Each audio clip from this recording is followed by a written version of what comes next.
시청자 여러분 안녕하십니까. 6월 22일 최은정의 증시전략센터를 시작합니다. 자, 새벽에 축구 경기 보시느라 벌써 오후 서너 시쯤에 피로를 느끼시는 분들이 있으실 텐데요. 피로가 문제겠습니까? 허정무가 천신만고 끝에 사상 첫 16강 진출을 달성을 해냈습니다. 자, 꿈은 이루어진다는 말을 다시 한번 실감케 한 오늘 새벽 시간이었는데요. 이제 16강 진출을 넘어서 8강 진출까지도 꿈꿔볼 수 있을 만한 시점인 것 같습니다. 우리 태극전사들에게 다시 한번 응원의 박수를 보내드립니다. 자, 오늘 국내 증시는 어제와 마찬가지로 소폭의 조정을 받고 있습니다. 자, 미국의 기존주택 매매 건수가 예상 밖으로 감소했다는 소식이 전해지면서 간밤에 뉴욕 증시가 1%대로 조정을 받았었고요. 오늘 국내 증시 역시 영향을 받고 있습니다. 어제에 이어서 외국인들이 매도로 대응하고 있다는 점은 수급 상황을 조금은 불안하게 만들고 있는데요. 시장 상황 잠시 뒤에 전문가 모시고 자세한 얘기 나눠보겠습니다. 네, 저희 증시전략센터에서는 여러분들의 종목 상담 신청을 받고 있습니다. 015-8500-1110 번 무료 문자 번호를 통해서 보내주실 수가 있고요. 또 1599-7770번으로 전화를 주실 수도 있습니다. 닉네임과 함께 상담 받고 싶으신 종목, 재미있는 사연들 보내주시면 저희가 먼저 채택해서 상담을 해드리고 있으니까요. 여러분들의 많은 참여를 부탁드립니다. 참여해주시는 분들을 위해서 저희가 푸짐한 상품들 준비하고 있습니다. 세 분을 추첨해서 하이리치 무료 이용권을 드리고 있고요. 또 두 분께는 신의 손 로댕정 관람 티켓을 2장씩 드립니다. 자, 증권 칼럼니스트 김준군이 실전 매매에 대해 날카롭게 조언하는 책을 드리고 있는데 주식시장 승자의 조건이라는 책도 매일매일 한 분께 드리고 있으니까요. 책 읽고 싶으신 분들은 책 선물 받고 싶습니다. 문자 보내시면 저희가 먼저 채택을 해드리겠습니다. 자, 어제 비타민 퀴즈 정답자를 발표를 할 차례입니다. 한국과 나이지리아전의 스코어를 맞춰달라라는 게 비타민 퀴즈 문제였는데요. 안타깝게도 또 아쉽게도 스코어를 정확히 맞히신 분이 없습니다. 그래서 저희가 재미있는 문자 보내신 분들을 위주로 선정을 해봤는데요. 먼저 하이리치 증권방송 무료 이용권 가져가실 분 세 분은요. 휴대전화 뒷번호 2097님, 8966님, 8974번님이시고요. 신의 손 로댕전 티켓은 0910님, 2752님께서 2장씩 받아가십니다. 주식시장 승자의 조건 책은 8502번님께서 받아가시게 됐습니다. 축하드리고요. 자, 오늘도 역시 3부 마지막 시간에 여러분들 상품 가져가실 분들 추첨을 하는 시간을 갖고 있으니까요. 오늘도 많은 참여를 부탁드립니다. 자, 먼저 이 시각 시황 소식부터 전해 듣고 가겠습니다. 시황센터 연결합니다. 네, 시황센터입니다. 미국 주택시장에 대한 더블딕 가능성이 제기되면서 뉴욕 지수가 모두 1%대로 하락 마감했습니다. 그래도 우리 시장은 오늘 잘 대응하고 있다라고 볼 수 있겠는데요. 양 시장 모두 약보합권 움직임 보여지고 있습니다. 11시 구간 코스피 지수는 4포인트 하락한 1726.87포인트를 기록하고 있습니다. 간밤 뉴욕 증시가 주택지표 하락과 에너지주가 약세를 보이면서 큰 폭으로 하락 마감했습니다. 우리 증시 역시 영향을 받으면서 이틀째 조정을 받고 있는데요. 박스권 상단 진입에 따른 부담감과 함께 1720포인트 중반대에서 움직이고 있습니다. 수급 상황도 체크해보겠습니다. 오늘도 외국인의 투자 심리는 살아나지 못하고 있는 모습입니다. 어제 이어서 오늘도 매도하고 있는데요. 900원 넘게 매물을 쏟아내고 있습니다. 외국인의 매도 물량을 개인과 기관이 막아내고 있으나 힘이 붙이는 모습입니다. 개인이 300원, 기관이 548억 원 매수하고 있습니다. 이어서 코스닥 흐름도 살펴보겠습니다. 코스닥 역시 보합권에서 출발하면서 오늘도 조정받고 있습니다. 현재 0.5포인트 하락한 496.08포인트를 기록하고 있습니다. 외국인과 기관의 매도가 강해지면서 오늘 코스닥은 어제 종가 부근에서 움직이고 있습니다. 코스닥은 500선 회복에 대한 부담감이 작용하면서 490포인트 중반대에서 박스권 움직임을 이어가고 있습니다. 수급 상황도 체크해보겠습니다. 어제 이어서 기관과 외국인의 매도가 강해지고 있습니다. 기관이 41억 원, 외국인이 83억 원 팔고 있고요. 여기에 개인이 136억 원 매수 우위를 기록하고 있습니다. 이어서 외환 시장으로 가보겠습니다. 원달러 환율이 이틀째 오르면서 1190원대로 올라왔습니다. 현재 6원 90전 오른 1188원 60전을 기록하고 있습니다. 뉴욕 증시가 급락하고 달러화가 강세를 보이면서 원달러 환율이 상승 압력을 받고 있습니다. 오늘 1193원에 장을 출발했는데요. 미국발 악재의 안전자산 선호 현상이 다시 고개를 들면서 원달러 환율이 오르고 있습니다. 이어서 오늘 특징을 보인 업종과 테마주 흐름 살펴보겠습니다.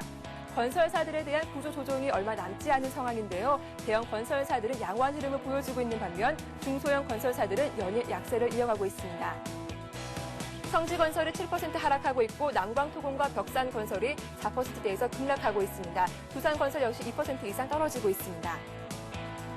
네, 오늘 새벽 경기 잘 보셨나요? 정말 짜릿한 승부였는데요. 대한민국 축구 대표팀이 월드컵 16강 원전 첫 진출하면서 오늘 장에서 월드컵 수혜주들도 빼놓을 수 없겠죠? 하림이 0.5% 오르고 있습니다. 마니커 역시 1% 이상 강세를 보여주고 있는데요. 오늘 장에서 강세를 보였던 동호와 미스터 피자는 현재 파란불을 켜고 있습니다. SBS 미디어 홀딩스와 SBS는 오늘 장에서 10% 이상 크게 급등했었지만 현재는 다시 상승폭이 줄어들면서 1% 이상 오르고 있습니다.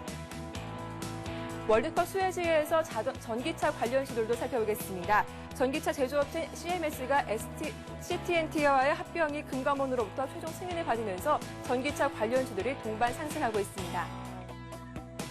CMS가 14.9% 가격 제한폭까지 크게 오르고 있습니다. AD 모터스는 현재 상한가를 기록하고 있고요. GND원텍 역시 14% 크게 오르고 있습니다. 태강 UNC도 5% 이상 급등하고 있습니다. 삼성에 이어서 LG 역시 태양전지 사업에 진출하겠다고 밝히면서 태양전지 관련주들이 오늘장 강세를 이어가고 있습니다. 코닉글로리가 5% 이상 급등하고 있고 이테크건설이 3.9%, 4% 가까이 오르고 있습니다. 나머지 종목들도 현재 강세를 이어가고 있습니다. 이어서 오늘 특징주 확인해 보겠습니다. 2분기 영업실적이 당초 예상보다 높아질 것이라는 전망에 SK에너지가 오늘 강세를 이어가고 있는데요. 현재 2.3% 오르면서 11만 1,000원을 기록하고 있습니다. 증권사에서는 5월 달에 국제유가 급락과 원달러 환율 상승이 희석되면서 정유 부분의 5월 영업실적이 예상보다 좋아질 것이라고 분석했는데요. 아울러 6월 달에 국제유가도 75달러로 평균 가격을 이루면서 호재로 작용한 것으로 풀이하고 있습니다. 자세한 주가 흐름 살펴보겠습니다. 현재 박스권 내에서 강한 양봉을 보여주고 있습니다. 11만 원 선이 강하게 저항선으로 작용하고 있는 상황인데요. 증권사에서는 목표 주가를 16만 원으로 유지한다고 밝혔습니다. 최근 위안화 절상 효과도 정유사에는 긍정적으로 작용하고 있다는 점 투자에 참고하시기 바랍니다. 네, 월드컵 16강 진출 소식으로 오늘 하루 기분 좋게 출발하셨을 텐데요. 이 기분 끝까지 유지하면서 현명한 투자 전략 세워보시기 바랍니다. 지금까지 시황센터에서 전해드렸습니다. 예, 현재 코스피 코스닥 모두 약보합권에 들어서 있습니다. 소폭 밀리고 있죠. 코스피는 1727포인트, 코스닥은 496포인트입니다. 원달러 환율이 이틀째 오름세를 보이고 있습니다. 오늘은 5원 70전 오른 1187원 선에서 거래가 되고 있습니다. 자, 오늘 저와 함께 증시전략센터를 열어주실 전문가를 소개하겠습니다. VSS의 정은성 팀장님 나오셨습니다. 안녕하세요. 안녕하세요. 네, 안녕하세요. 정은성 팀장님. 네. 예, 코스피가 어제 이어서 오늘 소폭 밀리기는 하지만 주변국 증시에 비해서 그래도 선방하고 있다라는 느낌을 주거든요. 네. 오늘 증시 흐름부터 짚어주세요. 네, 오늘 증시 흐름 사실은 조금 더 조정이 나타나지 않을까라고 예상했었는데 예. 전일 미국 증시가 좀 상대적으로 좀 크게 조정을 받고요. 그리고 국내 증시 역시 1750포인트에 대한 부담감이 상승하는 가운데 조정이 좀 더 이어지지 않을까라고 생각을 했었는데 생각보다는 개인과 기관 투자자들이 다시 물량을 받아내면서 증시를 좀 강하게 이끌고 있다라고 좀 보시면 되는데요. 그렇더라도 좀 시장에서 좀 불안한 감이 없지 않은 게 사실은 대형 종목들이 지금 약세를 좀 보이고 있다는 것이 하나가 좀 불안하다라는 말씀을 좀 드리고 싶고요. 그리고 다른 종목들, 그러니까 종목별 장세, 종목별로 차별화된 움직임이 나타나는 것이 시장의 투자 심리가 그만큼 좋지 않다라고 좀 판단이 되고, 그리고 지난주부터 계속해서 우리 시장을 이끌었던 외국인들의 어떤 매수세가 지금 잠시 주춤한 것도 하나의 좀 불안 요인으로 작용한다라고 좀 보시면 될 겁니다. 그래서 전체적으로 보면은 최근에 어떤 시장이 급등한 것에 대한 어떤 부담감을 느끼는 자리에서 이것을 어떤 게 상쇄할 만한 모멘텀이 없다는 것이 조금은 지지부진한 움직임이 나타나지 않나라고 보고 있습니다. 예, 외국인들이 어제 이어서 오늘도 965억 원의 매도세를 보이고 있습니다. MSCI 선진지수 편입이 불가되면서 그래도 증시에 큰 영향을 미치지는 않을 것이다라는 분석이 있었는데 파는 것이 조금은 또 불안감을 주거든요. 외국인들이 앞으로 이제 국내 증시에서 계속해서 매도로 대응하는 것은 아니겠지만 어느 정도의 영향력이 있을지 정은성 팀장님 말씀을 좀 들어볼게요. 네, 일단 지난 옵션 만기 이후에 외국인들의 매수세가 유입되면서 시장을 이끌었다는 것은 사실 긍정적인 현상이라고 좀 보시면 될 겁니다. 예. 아무래도 작년 이후에 국내 주식시장에서 유일한 매수 주체라고 할 수 있는 외국인들의 매수세가 다시 유입됐다는 것은 긍정적으로 시장의 어떤 외국인들의 시장 지배율이 강화된다는 것은 긍정적인 현상으로 좀 볼 수 있는데, 다만 이것이 이제 지난주 이후에도 공격적인 매수세라고 좀 보기 좀 힘들었다라고 제가 말씀을 드리고 싶은데, 일단 외국인들의 매수 규모가 상대적으로 크지 않습니다. 외국인들이 매수를 한다라고 우리가 생각했을 때는 그날 당일날 매수 금액이 약 1조 5천억 원, 물론 순매수가 아니라고 좀 보시면 되는데요. 매수 규모가 1조 5천억 원 정도로 넘어갔어야 되는데 지난주에 시장을 잘 살피면 많으면 1조 2천억 원이었었거든요. 그래서 이건 공격적으로 매수한다라고 보기 힘들고요. 5월 달에 물량을 좀 많이 털어냈기 때문에 추가적으로 팔지 않았다라고 좀 보시면 될 겁니다. 그렇다 하더라도 외국인들의 매수세는 일단 반가운 소식이라고 좀 보시면 되고요. 그리고 최근에 외국인들의 매수세를 좀 더 살펴본다 그런다면은 외국인들이 현물 시장에서는 매수세를 이어가고 있었지만 사실은 옵션 시장에서는 콜 옵션을 매도하고 풀 옵션을 매수를 했거든요. 그건 제가 볼 때는 단기적으로 좀 아래쪽으로 방향을 보지 않냐라고 좀 판단을 하고 있고요. 그리고 1750포인트, 그리고 1700포인트가 넘어간다 그런다면 사실은 물량이 나올 수밖에 없는, 즉 펀드의 환매 물량이 어느 정도 좀 예정이 되어 있는 상태거든요. 그러면은 1700포인트만 넘어간다 그런다면 사실은 어느 정도 부담선이 작용을 한다면 외국인들의 매수세가 쉽게 또는 강하게 들어갈 이유는 없다라고 좀 보고 있습니다. 어느 정도 물량을 소화하는 과정이 좀 필요하다라고 보고 있거든요. 그런 의미에서 본다 그런다면 단기적으로 외국인들의 매수세가 유입된 건 반가운 소식이지만은 MSCI 선진지수 편입 불발 이후에 외국인들은 좀 더 쉬어갈 가능성이 있지 않냐라고 판단하고 있습니다. 물론 단기적으로 쉬어간다는 것이고요. 중장기적인 측면에서 본다 그런다면 여전히 달러의 약세는 제가 볼 땐 지속적으로 이어질 것이라고 판단하고 있기 때문에 달러 캐리 자금은 우리 시장에서 중장기적인 측면에서는 계속 유입될 것으로 판단하고 있습니다. 그래서 단기간에 외국인들의 매수가 좀 되지 않는다 해서 불안할 필요는 없고요. 긴 안목에서 본다 그런다면 여전히 외국인들은 국내 주식시장을 긍정적으로 바라볼 가능성이 높다라는 말씀을 드리고 싶습니다. 예, 알겠습니다. 중장기적인 관점에서 본다면 지수의 방향성이 위쪽인 것은 분명하다라는 말씀을 주셨는데요. 자, 그렇다면 오늘과 같이 그리고 또 오늘보다 조금 더 밀렸을 때 주식을 사 담는 것이 맞는 방법이잖아요. 중장기 투자자들에게는 어떤 종목들, 어떤 업종들을 보면 또 수익을 거둘 수 있을지 정은성 팀장님의 의견을 여쭙겠습니다. 네, 일단 예. 최근에 국내 증시는 사실은 박스권 장세의 연장선이거든요. 그러니까 주도주가 안 나타난다는 것은 사실은 박스권 장세의 연장선이기 때문에 주도주가 없다라고 좀 보시면 될 겁니다. 그래서 우리가 강하게 상승할 때 주도주가 나타나는 것이지 지금은 박스권 장세의 연장선이라 그런다면 종목별 순환매 장세가 이어질 가능성이 크다라고 좀 판단하고 있는데요. 예. 길게 본다 그런다면 여전히 IT와 자동차가 매력적이라고 판단하고 있지만은 단기적으로 시장의 순환매 가능성은 제가 볼 때는 철강이라든가 조선주 중심으로 이어질 가능성이 좀 크다라고 좀 보시면 될 겁니다. 철강이라든가 조선주 같은 경우에는 IT라든가 자동차들에 비해서 상대적으로 가격 메리트가 높다라고 좀 보시면 되고요. 그리고 최근에 중국의 위안화 절상 이슈가 부각이 되면서 이에 따라서 전통적인 중국 관련주라고 할 수 있고요. 그리고 중국과의 어떤 경쟁력에 있는 철강과 조선업종들이 아무래도 상대적으로 수혜를 받을 가능성이 크다. 그래서 최근에 시장은 모멘텀이 없는 시장에서 중국 이슈가 결국 증시를 이끈다 그런다면 아무래도 중국 관련주인 철강과 조선주 중심으로 수익률 장세가 나타날 가능성이 크다라고 좀 판단하고 있거든요. 그래서 단기적으로 시장을 접근하시는 분들이 계시다 그런다면은 철강이라든가 조선주 중심으로 비중을 좀 늘려나가시는 것이 좋지 않을까라고 판단하고 있습니다. 예, 알겠습니다. 자, 오늘장 이슈를 하나 더 짚어보겠습니다. 어떤 이슈가 있나요? 네, 오늘은 또 좀 한 가지 아쉬운 점이 있다면은 예. 금융주들이 좀 약세를 보이고 있다라고 좀 보시면 되는데 아무래도 금융주들의 약세 배경에는 크게 보면은 두 가지 이유가 있다라고 좀 보시면 될 겁니다. 하나는 전혀 우리하고는 상관없는 글로벌 은행들의 실적 하향 전망이 결국 국내 은행의 어떤 투자에게도 악영향을 미친다는 것이고요. 그리고 최근에 우리 금융의 이슈가 다시 불거지면서 이것들이 이제 다시 국내 은행주들의 발목을 잡고 있는데 이 부분에 대해서 제가 말씀을 해드리려고 생각하고 있는데요. 일단은 국내은행 같은 경우에는 글로벌 은행들하고는 사실 거리가 멀다라고 좀 보시면 될 겁니다. 그러니까 금융위기라는 이슈라든가 금융기관들에 대한 이슈가 불거지면서 결국 같은 금융기관들의 이유만으로 발목을 좀 많이 잡히고 있었는데요. 국내 어떤 금융기관들은 예전보다 실적의 추이도 더 좋다라고 좀 보시면 되기 때문에 이것은 제가 볼 때는 좀 이슈가 안 된다. 다만 큰 의미에서 본다 그런다면 여전히 발목을 잡힐 가능성은 있다라고 좀 보고 있고요. 그리고 최근에 이제 경남은행을 포함했던 우리은행의 PF 부실 우려가 좀 부각이 되고 있다라고 좀 보시면 될 겁니다. 그래서 물론 경남은행 같은 경우에는 사실은 직원이 회사의 규정을 어기면서 좀 불법적으로 자행한 일이지만은 우리은행 같은 경우에는 사실은 회사의 규정을 지켜가면서 일어났던 일이거든요. 근데 이것이 부실화가 일어났다는 것은 그만큼 주택시장이 지금 안 좋다, 부동산 시장이 좀 좋지 않다라는 반증이라고 좀 보시면 되거든요. 그래서 이런 의미로 본다 그런다면 앞으로도 다른 금융기관들도 이런 어떤 PF 부실 우려가 부각될 가능성이 있다는 점을 여전히 리스크로 작용한다라고 좀 보시면 되는데 사실은 이것도 역시 국내 금융기관들이 몰랐던 사실은 아니라고 보고 있거든요. 그래서 과거에 대손 충당금을 많이 충당해 놓은 상태이기 때문에 이런 어떤 PF 부실 우려는 결국 국내 금융주들에게 큰 충격으로 다가올 가능성은 없다. 단 단기적으로 악재일 가능성이 크다라고 좀 보고 있고요.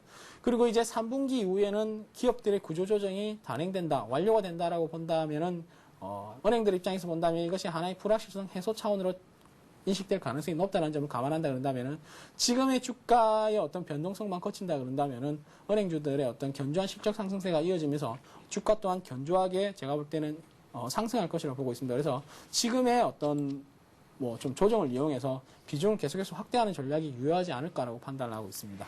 예, 하반기 금리 인상 가능성도 높게 점을 쳐지고 있는데 그렇다면 금융주에는 또 호재로 작용을 하겠네요. 일단은 금리가 인상된다 그런다면 사실은 예대금리라고 그러죠. 그러니까 예. 예금과 뭐 대출금리의 차이가 또 일어날 수밖에 없는 그런 상태이기 때문에 제가 볼 때는 뭐 그것도 하나의 실적 개선에 도움을 좀 주지 않을까라고 보고 있습니다. 그러니까 금리 인상은 단기적으로 본다 그런다면 사실 시장에 충격으로 올 가능성은 높지만은 중장기적인 측면에서 본다 그런다면 경기에 대한 자신감이라고 좀 보시면 되거든요. 그래서 그런 의미라 그런다면 역시 뭐 금리 인상 국내 중장기적인 측면에서 본다면 은행주를 포함한 국내 증시에 호재로 작용될 가능성이 크다라고 보고 있습니다. 예, 알겠습니다. 정은성 팀장님께서는 이제 좀 전에 단기적인 관점에서 봤을 때 철강주 그리고 조선주가 저가 메리트가 있다라는 말씀하셨는데 오늘 관심주는 이 두 업종 중에 한 종목이 아닐까 싶습니다. 정은성 팀장님, 네. 오늘 어떤 종목을 가져오셨나요? 네, 안타깝게도 이 두 업종 중에 한 업종은 아니고요. 예. 유사한 업종이라 좀 보시면 되는데 오늘 제가 가지고 온 종목은 해운주 중에서 한 종목을 여러분들에게 말씀해 드리도록 하겠습니다. 해운주 중에서 제가 가장 유심 있게 보는 종목이 STX 페노션인데요. STX 페노션은 다른 해운주와는 달리 작년에 흑자 전환에 성공을 했고요. 물론 1분기 실적이 기대치에 미치지 못했기 때문에 최근에 주가의 하락 상태가 이어지지만은 최근에 주가의 하락 상태로 인해서 다시 한번 매수의 기회가 좀 도달했다라고 좀 보시면 될 겁니다. 그래서 이런 의미로 본다 그런다면은 2007년 올해부터 물동량이 빠르게 증가하고 있다는 것도 하나의 매출액의 긍정적인 요인이라고 좀 보시면 되고요. 그리고 이것이 이제 2분기, 3분기에 넘어가면은 더욱 규모가 빠르게 증가할 것으로 판단되고 있기 때문에 1분기 실적은 좋았지만 시장이 기대치에 미치지 못했다는 것은 2, 3분기에 더 좋은 실적이 나올 가능성이 크다 그런다면 시장의 기대치는 계속해서 충족될 가능성이 높다라는 점을 감안한다 그런다면 지금의 주가는 상당히 싼 주가를 형성하고 있다라고 좀 말씀해 드리고 싶고요. 그리고 최근에 어떤 뭐 주가 하락으로 인해서 가격 메리트가 부각이 되고 있는 그런 상태라고 좀 보시면 될 겁니다. 그래서 기술적으로 본다 그런다면 이 역시 박스권의 어떤 전략으로 좀 접근하셔야 된다라고 보고 있는데요. 일단은 10,000원과 14,000원의 박스권 장세의 연속이라고 좀 보시면 될 겁니다. 그래서 현재 구간에서 뭐 오늘 시장이 안 좋음에도 불구하고 지금 매수가 상승이 일어나고 있는 부분인데 뭐 급격하게 따라잡는 것보다는 제가 볼 때는 뭐 좀 분할 매수 전략으로 좀 접근하시는 게 옳다라고 보고 있고요. 그리고 손절가는 10,000원, 목표가는 14,000원으로 책정해 드리도록 하겠습니다. 예, 박스권 상단과 하단이 그래도 꽤 폭이 큽니다. 목표가를 14,000원 제시를 하셨고 손절가를 10,000원 말씀하셨는데요. STX 페노션 저가 메리트가 있는 종목이라는 말씀 주셨고요. 지금 한 11,600원 선에서 거래가 되고 있는 종목입니다. 오늘 장에서 1.3% 오르면 시장에 비해서도 강한 종목이라고 볼 수 있겠죠. 함께 하시는 분들은 참고하시고 체크하시기 바랍니다. 자, 이렇게 해서 정은성 팀장님의 관심 종목까지 들어봤습니다. 자, 이어서 현재 주변국 아시아 증시는 어떤 흐름 보이고 있는지 살펴보겠습니다. 네, 현재 주변국 아시아 증시는 일제히 하락하고 있습니다. 일본 증시가 특히 어제에 비해서 오늘도 약한 모습입니다. 1.6% 내린 9,942로 오전장을 마감했습니다. 사흘 만에 다시 만선을 내줬는데요. 어제 뉴욕 증시가 주택지표 부진과 원자재주 약세로 막판 급락하면서 악재가 됐습니다. 엔화가 다시 다소 또 약세를 보이고 있다는 점도 수출주에는 부담으로 작용하고 있는 것으로 분석이 됩니다. 자, 중국 증시는 0.4% 하락 출발한 이후에 약세 흐름을 이어가고 있습니다. 0.2% 하락 2,581선에서 거래가 되고 있고요. 또 어제 일제히 하락했었던 홍콩 증시와 대만 지수도 오늘은 약세 흐름을 이어가고 있습니다. 호주도 1% 정도 하락하고 있습니다. 네, 리딩투자증권의 우성재 연구원 연결해서 보다 자세한 소식 듣겠습니다. 안녕하세요. 예, 안녕하세요. 예, 먼저 일본 증시 흐름부터 보겠습니다. 자, 어제 1% 하락한 이후에 오늘 추가적으로 1% 더 내리면서 만선이 붕괴가 됐거든요. 예, 일본 증시에는 어떤 약세 소식들이 있나요? 예, 오늘 일본 니케이 지수 지금 말씀하신 것처럼 만선이 또 무너지는 모습 보여주었습니다. 지금 만선에서의 강한 저항선이 만들어지는 모습을 보여주었는데요. 지금 6월 주간 흐름으로 봤을 경우에 만선을 돌파한 이후 다시금 9,000선으로 만선이 깨지는 모습을 꾸준히 보여주었습니다. 결국 지금 이러한 모습 보이면서 일본 니케이 지수 만선을 돌파할 수 있을지 여부가 시장에서 주요 관심사가 되고 있는데요. 지금 미국 증시가 1% 넘는 하락을 했던 것, 그리고 시장에서의 부담감이 커지고 있는 가운데 일본에서 나왔던 지표들 슈퍼들도 좀 안 좋은 모습을 보여주었습니다. 일본의 5월 슈퍼 매출액이 18개월 연속 하락하는 모습을 보이면서 소매 업황에 대한 부담감이 좀 커지고 있는 모습을 보여주고 있습니다. 지금 5월에 전국 슈퍼들이 계속적으로 매출이 줄어들고 있는 모습을 보이고 있고 이런 것들이 시장에서의 부담감으로 나타나고 있는 가운데 내수 소비가 촉진되기에는 시간이 많이 걸릴 것이라는 우려감이 커지는 상황입니다. 또한 기업들 또한 현금 보유 금액이 200조 원을 처음으로 돌파하는 모습을 보이면서 기업들이 적극적인 설비 투자 그리고 해외 시장에 대해서 투자를 안 하는 모습을 보이고 있는 만큼 내수 소비가 살아나기에는 시간이 좀 많이 걸릴 것으로 보여지고 있습니다. 지금 현금 자산이 증가하고 있다는 건 시장에서의 이런 실업률과도 같이 밀접하게 연관이 있는 만큼 시장에서의 부담감이 커지는 모습인데요. 오늘 일본 니케이 지수 이러한 모습 보이는 가운데 만선을 다시금 지지해줄지 여부가 좀 중요할 것 같습니다. 다른 시장에 비해서 강하게 지금 하락세가 나타나고 있는 모습을 보이고 있는데 수출주를 중심으로 한 매도 물량 또한 시장에서 부담을 나타내고 있는 가운데 일본 니케이 지수 오후장 들어서 만선을 지지해줄지 여부 확인하시면서 접근하셔야겠습니다. 예, 알겠습니다. 어제 또 홀로 상승했던 중국 증시가 오늘은 조정을 받고 있습니다. 큰 폭의 조정은 아니고요. 중국 증시 흐름은 어떻습니까? 오늘 중국 본토 지수 나쁘지는 않은 모습 보여주고 있습니다. 지금 현재 약세 움직임 보여주고 있는데요. 상하이 종합주가 지수 기준으로 0.1% 하락한 2,586포인트대 장 움직임 보여주고 있습니다. 시장에서의 매도 물량이 나오고 있지만 개별주로 보았을 경우에 이러한 낙폭의 가대에 따른 시장에서의 반발 매수세 또한 강한 모습을 보여주고 있는데요. 지금 이러한 모습을 보이면서 부동산주들의 약세가 지수의 하락을 견인하는 모습 보여주고 있습니다. 지금 위안화 절상에 대한 이야기가 꾸준히 나오는 가운데 위안화 절상으로 금리 인상 가능성은 제한적일 것이라는 언급이 나오고 있습니다. UBS에서 나왔던 리서치 보고서에서 올 3분기 그리고 4분기의 인플레이션율이 4%를 초과하지 않을 경우에 금리 인상은 없을 것이라고 확고하게 말하는 모습을 보여주었는데요. 지금 중국의 위안화 절상이 예상됨으로써 금리 인상을 하는 이유가 통화 긴축인데 이런 통화 긴축을 할 필요가 없어지는 만큼 시장에서 이런 것들로 인한 금리 인상은 없을 것으로 보여지고 있습니다. 결국 오늘 상하이 종합주가지수 시장에서 특별한 호재와 악재가 없는 상황에서 관망세가 좀 커질 것 같습니다. 2600선을 강하게 뚫기는 어려운 가운데 시장의 움직임 2580선 내에 혼조장세라고 보시면 좋을 것 같습니다. 예, 리딩투자증권의 우성재 연구원과 함께 주변국 아시아 증시 흐름 봤습니다. 우 연구원님 오늘 도움 말씀 고맙습니다. 네, 고맙습니다. 네. 자, 이번 시간은 시청자 여러분들이 갖고 계신 종목을 상담해 드리는 시간이죠. 스타 Q&A 시간을 이어갑니다.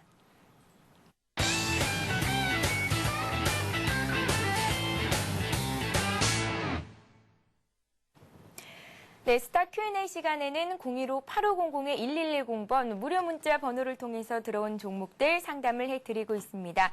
닉네임과 함께 보내주시면 저희가 장중 소개도 해드리고요. 또 상담도 먼저 채택해서 해드리도록 할 테니까요. 재미있는 사연들, 응원의 메시지 많이 보내주시기 바랍니다. 자, 먼저 1599-7770번으로 전화 주신 분부터 연결을 해보겠습니다. 안녕하세요. 예. 예, 안녕하세요. 예. 예, 어떤 종목이 궁금하신가요? 예. 우리 금융 있지? 우리금융이요? 예. 예, 얼마에 몇 %나 사셨어요? 18,000원에 20% 예. 샀어요. 그래요. 그 하도 내가, 주식을 초보자가 좀 물어보려고. 18,000원에 20% 사셨다고요? 예. 언제쯤 사셨어요? 그 4월 달인가 샀어요. 4월 달이요? 예. 예, 정은성 팀장님께서 이제 좀 후반으로 본다면 금융주의 강세도 기대해 볼 만하겠다라는 말씀 주셨는데 매수하신 가격 대비해서는 꽤 많이 내려와 있는 상태거든요. 예. 예, 궁금하신 점들은 어떤 점들이 있을까요? 우리 중장기를 좀 가면 예. 올라올 수 있는가 싶어서 한번 그 전화 드렸어요. 중장기적으로 들고 간다면 또 매수하신 가격보다도 더 위로 올라올 수 있을지 알려드리겠고요. 혹시 네. 손절가를 설정해 놓은 가격대가 있으신가요? 나는 한 2만 원 정도 되면 팔려고 했거든. 근데 그게 사니까 조금씩 좀 판비를 갚거든요, 그게. 예, 그래서 목표가를 2만 원 네. 설정하셨는데 많이 밀려서 걱정이 많으시죠? 정은성 네. 팀장님과 함께 진단해 드릴 테니까요. 네. 잘 한번 들어보세요. 네. 예, 고맙습니다. 정 팀장님, 네. 우리금융을 사셨는데 15,000원대에서 거래가 되고 있습니다. 네. 예. 앞서에도 제가 금융주에 대해서 잠시 말씀해 드렸는데 일단 뭐 최근에 금융주를 이끄는 것이 우리금융이라고 좀 보시면 될 겁니다. 아무래도 수천억 원대 부동산 PF 부실 소식에 최근에 주가가 좀 급락을 하고 있는 그런 상태이고 오늘 일정 부분 반등이 나타나고 있지만은 정말 뭐 기술적 반등 이외에 다른 의미를 부여하기 힘들 정도의 가격대라고 좀 보시면 될 겁니다. 일단은 뭐 최근에 어떤 급락한 것에 대한 기대감, 급락으로 인해서 M&A에 대한 기대감들이 좀 많이 주가에서 좀 빠졌다라고 좀 보시면 되는데 따라서 M&A에 대한 기대감들은 여전히 주가의 프리미엄을 형성할 가능성이 높다라는 말씀을 드리고요.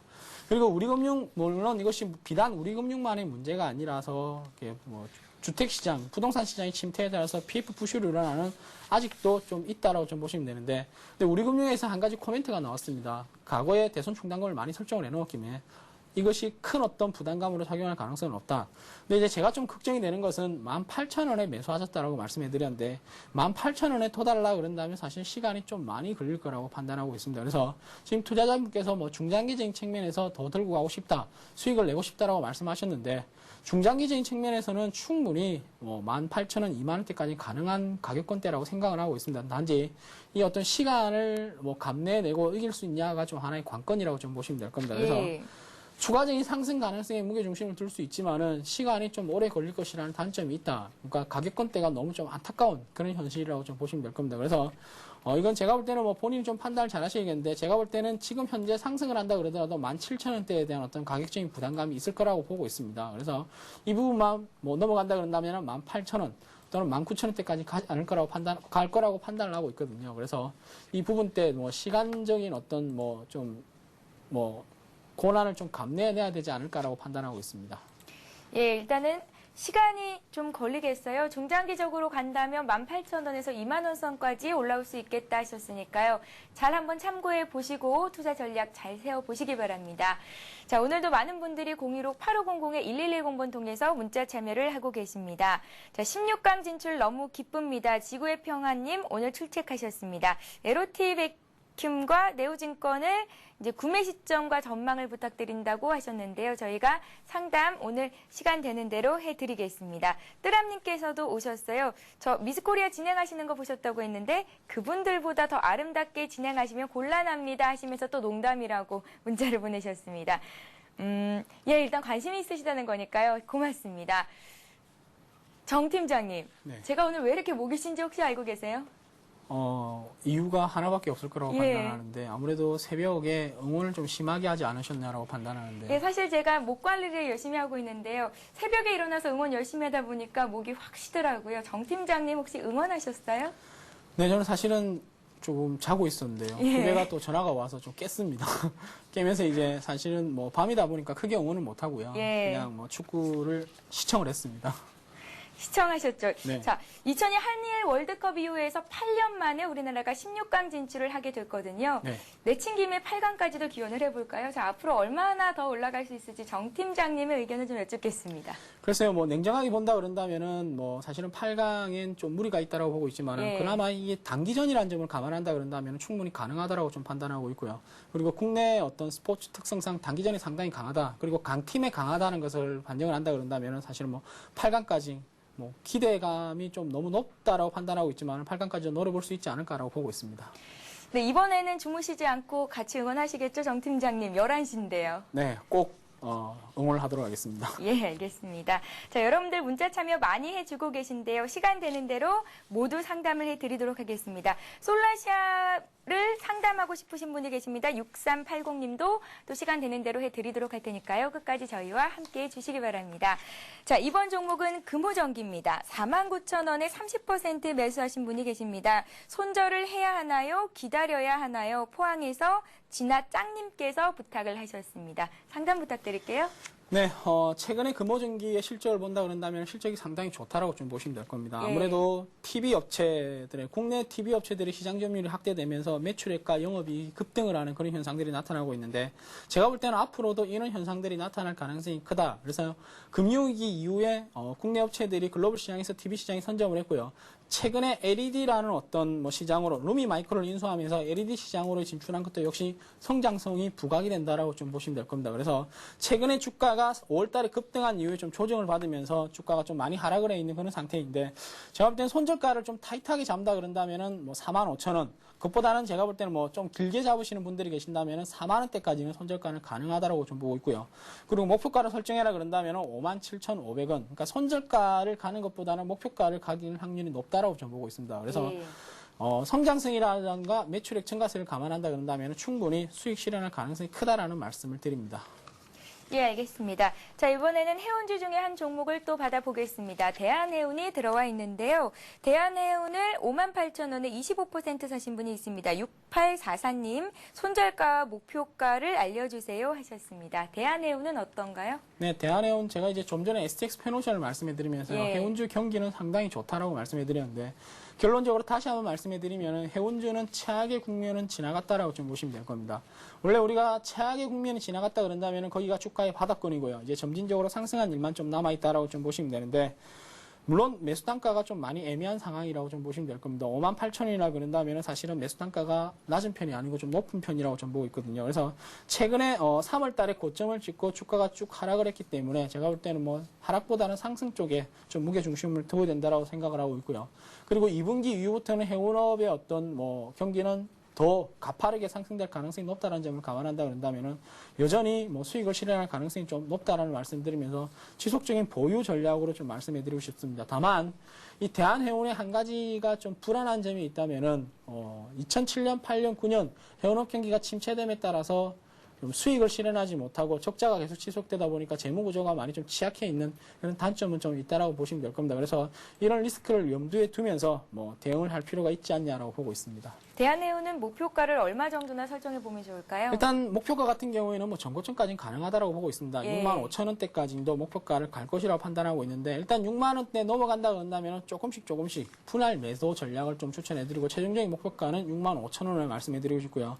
그리고 손절가는 6월 달에 저점, 그리고 5월 달에서도 45,000원대에서 정확하게 지금 반등이 나타나는 모습이 나타나고 있거든요. 그래서 만약에 45,000원을 이탈한다 그런다면 일단 비중을 좀 축소하는 전략이 필요하지 않을까라고 보고 있습니다.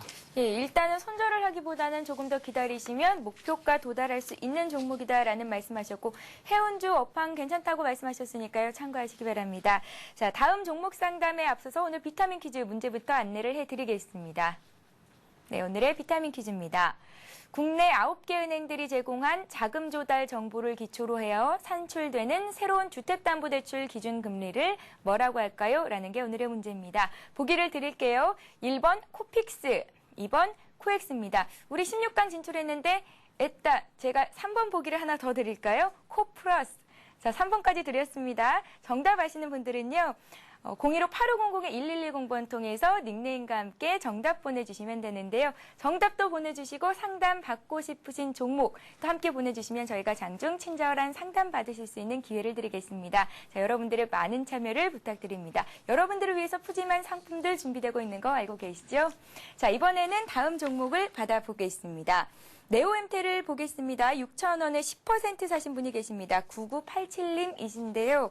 사고 계속 떨어진다고 손절을 해야 되는 건지 꼭 진단해 주세요 하셨어요. 예. 네, 네오엠텔은 뭐 좀 급격한 가격 변동성이 올해 좀 많이 나타났다고 보시면 될 겁니다. 작년 12월 달에 주가가 4,000원대에서 2월 달에 만 원대까지는 급격한 상승이 나타났었는데 이때 첫 번째 불었던 바람이 바로 스마트폰 테마가 급격한 상승이 나타났다라고 좀 보시면 되는데 바로 인베디드 그래픽 소프트웨어 전문 기업으로 이게 스마트폰 테마로 좀 연관이 되어 있는 그런 상태거든요. 근데 이 네오엔텔은 스마트폰 테마에만 연관이 되어 있는 것이 아니고 3D 테마에도 연관이 되어 있다라고 좀 보시면 될 겁니다. 그래서 이런 의미에서 본다 그런다면은 두 가지 테마가 좀 연관이 되어 있는데 연초 이후에 급격한 상승을 나타내면서 가격적인 조정이 다시 가격과 기간 조정이 동시에 나타나면서 지금 연초 수준대로 가격이 내려와 있는 그런 상태라고 좀 보시면 될 겁니다. 그래서 스마트폰은 냉정하게 본다 그런다면은 제가 볼 때는 아직 시작도 안 했고 이제 스마트폰 대전이 일어나고 있는 그런 상황이라는 점을 감안한다 그런다면 여전히 성장성은 높다. 단지 이 부분도 좀 6,000원이라 그런다면은 가격적으로 좀 애매한 자리에서 사지 않았냐라고 생각을 하는데 충분히 추가적인 상승 가능하다라고 좀 보고 있고요. 저 같은 경우에는 만약에 추가적인 상승을 본다 그런다면 1차적으로는 7,000원, 2차적으로는 그보다 더 많이 볼 수 있지 않냐라고 판단하고 있고요. 근데 이제 최근에 지금 주가가 4,890원에서 형성이 되고 있다라고 좀 보시면 될 겁니다. 이렇게 된다 그런다면은 5,000원을 이탈하면은 또 또 4,000원대까지 주가의 하락을 염두에 둘 필요가 있다라고 좀 보시면 될 겁니다. 그래서 비중이 10%라면 좀 작다라고 좀 보시면 되거든요. 그래서 작은 비중인 점을 감안한다 그런다면은 성장성에 베팅을 해볼 필요가 있지 않냐라고 판단하고 있습니다. 예, 추가적인 매수로 평균 단가를 낮춰보는 것도 괜찮겠다는 말씀이시죠? 예, 맞습니다. 예, 알겠습니다.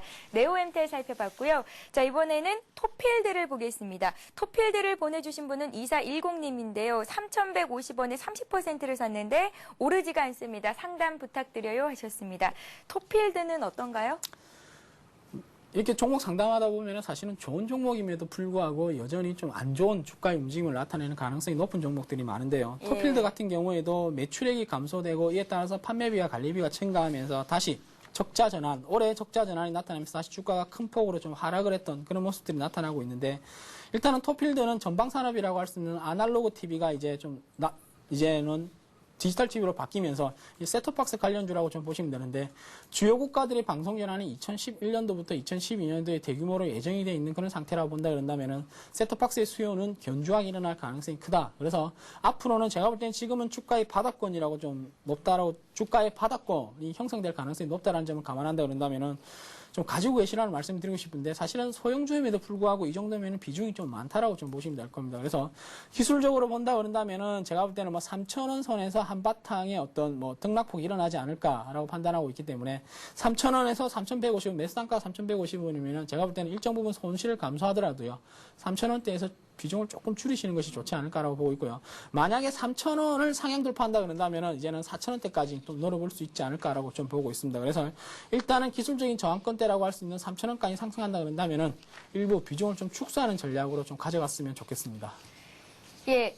자, 이번에는 솔라시아를 상담받아 보겠습니다. 솔라시아를 매수가 1,800원에 20% 갖고 계신 분이 오늘 문자를 주셨는데요. 6380님입니다. 손절을 해야 할까요? 상담 좀 해주세요 하셨습니다. 상장된 지 얼마 안 됐는데 주가가 계속 내리고 있어서 많은 분들이 상담 요청을 해주고 계시거든요. 네. 예.